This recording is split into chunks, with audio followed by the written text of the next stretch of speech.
Teatro, dança, artes visuais, gastronomia, moda, jogos eletrônicos, artesanato. Esses são apenas alguns dos segmentos que compõem um setor importante para Minas Gerais, o da economia criativa. Nesta semana, a Fundação João Pinheiro divulgou, em parceria com o BDMG Cultural, o resultado de um levantamento que analisa a situação desses segmentos e propõe diretrizes para melhorias no setor. É sobre isso que conversamos no Horizonte Notícia, em entrevista de hoje.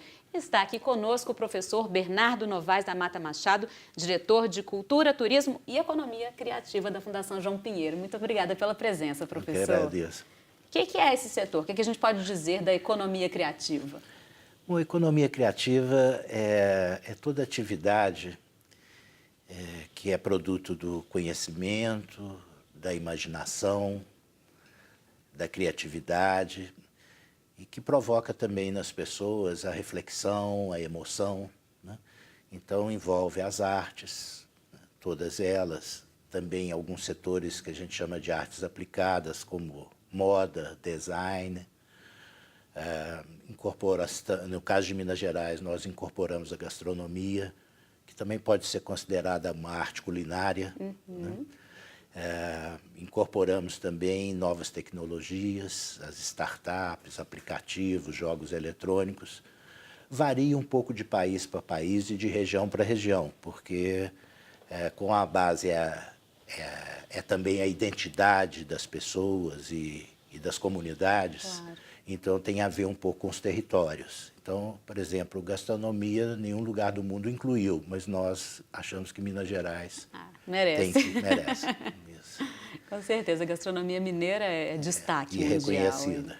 Agora, esse setor, como economia criativa, ele já, nacional, internacionalmente, já era conhecido por este nome? É uma coisa nova que vem se desenvolvendo? Como é que é isso? Já tem mais de uma década, né? Tem já algumas iniciativas, alguns países que saíram na frente, como Austrália, Inglaterra, mas em termos históricos é realmente uma área nova, né? Em alguns momentos ela foi chamada de economia da cultura, mas na verdade se amplia um pouco além da cultura, né? Esses segmentos, por exemplo, que eu coloquei, eles ampliam um pouco esse campo específico da cultura, então tomou esse nome, né? Ela veio um pouco assim, no rastro da crise desse modelo industrial de desenvolvimento, né? Em que as pessoas, os países estão procurando alternativas novas, né? E a economia criativa apareceu como uma alternativa nova para desenvolvimento e principalmente porque ela trabalha com aquelas características que são próprias de cada país, então que ninguém tem. Então aí só o país tem. Então são chamadas, que os economistas chamam de vantagens competitivas, né? Aquilo que só você tem, você com certeza é só você que vai conseguir vender. Pois é, e o que só Minas Gerais tem para oferecer nesse setor? Nós temos o exemplo da gastronomia, né? Nós temos algumas vantagens comparativas. Por exemplo, nós temos uma qualidade de ensino superior muito boa, né? Então, em todos os setores, a gente localizou que nós temos muita capacidade técnica e intelectual. Nós temos boas universidades. No entanto, e aí começam os problemas, nós temos exportado muitos cérebros. Então, o nosso ambiente de negócios ainda não é tão favorável. Então, muitas vezes, uma empresa surge, chamadas startups, né? Essas empresas de tecnologia novas, e quando a coisa começa a crescer, a tendência é sair. Embora. Né? Então, isso é uma questão de política pública que tem que, né, fomentar a permanência dessas pessoas, às vezes questão de infraestrutura também, né? Por exemplo, a necessidade de crédito, né? Enfim, de mercado. O nosso mercado ainda é um pouco, vamos dizer, dependente de São Paulo. Então, a tendência das pessoas saírem, né, é muito grande. Nós temos um problema que aí é um problema geral, eu acho, do país, mas que é a questão do público, principalmente para as artes. As artes cênicas, então, teatro, dança, circo sofrem muito, né? E nós precisamos, então, de formar público. Por que você acha que isso acontece? Porque nós não temos uma boa formação no nível fundamental em educação para as artes, em educação artística. Já foi demonstrado em pesquisas internacionais que o gosto pela cultura se forma na infância. Normalmente, quando a gente vai a um espetáculo teatral, por exemplo, quando criança, a gente nunca esquece. Verdade. Não é? Então, é muito importante que a gente tenha uma formação no nível fundamental, ou seja, na pré-escola, passando depois para o fundamental, para o nível médio, que a gente fortaleça a educação artística. Não só a educação para as artes, mas a educação pelas artes também, né? A gente tem dito que, para conhecer a história de um lugar, por exemplo, ela pode ser contada através da história da arte. Agora, esse levantamento feito pela Fundação, em parceria com o BDMG Cultural, foi divulgado nessa semana. Quais os principais pontos que vocês conseguiram levantar? Nós levantamos... Evidentemente que cada segmento desses é diferente. Claro. Né? Então, nós trabalhamos 10 segmentos, um deles dividido em 3, que foi o das artes cênicas. Em cada um desses segmentos, a gente localizou potencialidades e localizou também fragilidades. Né? A maior, vamos dizer, demanda desses setores e que ajudaria o desenvolvimento deles é a ausência de dados e informações sobre cada um dos segmentos. Então, eles próprios não se conhecem, né? E você não tem como planejar, né, o futuro sem conhecer Com certeza. o seu ambiente. Então, há um índice altíssimo de reclamação disso, né? E uma cobrança de que isso deve ser feito pelo poder público, em parte, né?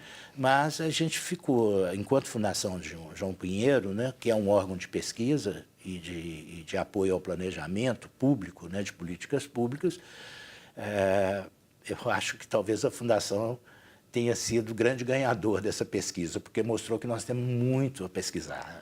Temos que desenvolver um longo caminho, né, para que cada um se conheça. Há também foi localizada uma questão importante, que é da auto-organização desses segmentos. Né?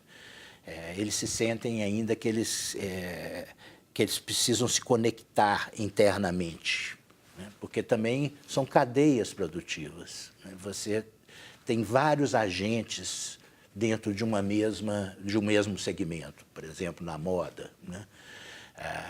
Um problema que foi localizado na moda, curioso, nós temos formamos muitos estilistas, mas para você sair do desenho da roupa para a roupa em 3D, pra roupa pronta, né, você precisa de um bom corte, né, de uma boa costura, e temos problema de mão de obra nessa área, né?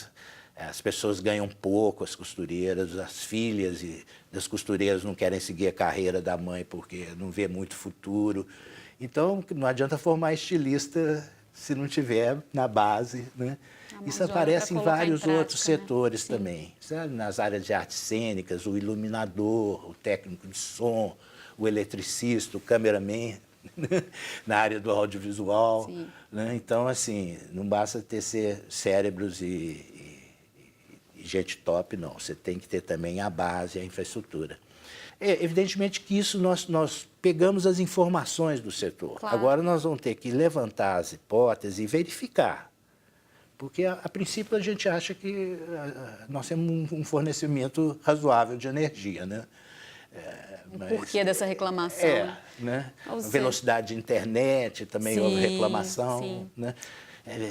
Então, são diversos pontos, diversos levantamentos aí que vão dar uma base para, como você disse, para muitos outros estudos e para né, tentar estruturar esse setor aí por parte do governo, por parte do público, por parte deles mesmos. Né? Exatamente. Tá certo. Bom, diante de tudo isso, para a gente finalizar, professor, o que de perspectiva o senhor vê para esse setor de economia criativa aqui em Minas? Olha, eu acho que nós temos assim, o essencial, né, que é gente criativa. Né? Isso ficou demonstrado. Né? A gente precisa estruturar mecanismos de fomento mais, vamos dizer assim, mais diversos. As nossas leis de incentivo à cultura, falta a elas focar melhor, né? Multiplicar os instrumentos, né? Um sistema de crédito, e aí o EDMG até lançou uma linha nesse sentido, mas um sistema de crédito que beneficie um pouco esse setor para que ele cresça e possa, né, depois caminhar com as próprias pernas. Né? Os setores precisam também se fortalecer, né, para inclusive conversar com o governo. Né? Então, para deixar essa gente criativa trabalhar. Isso, e, se possível, ganhar a vida. Com certeza. Muito obrigada mais uma vez pela presença, professor. Eu que agradeço. Horizonte Notícia Entrevista fica por aqui. Para rever nossa conversa de hoje sobre economia criativa, acesse o nosso site. Até a próxima. Tchau, tchau.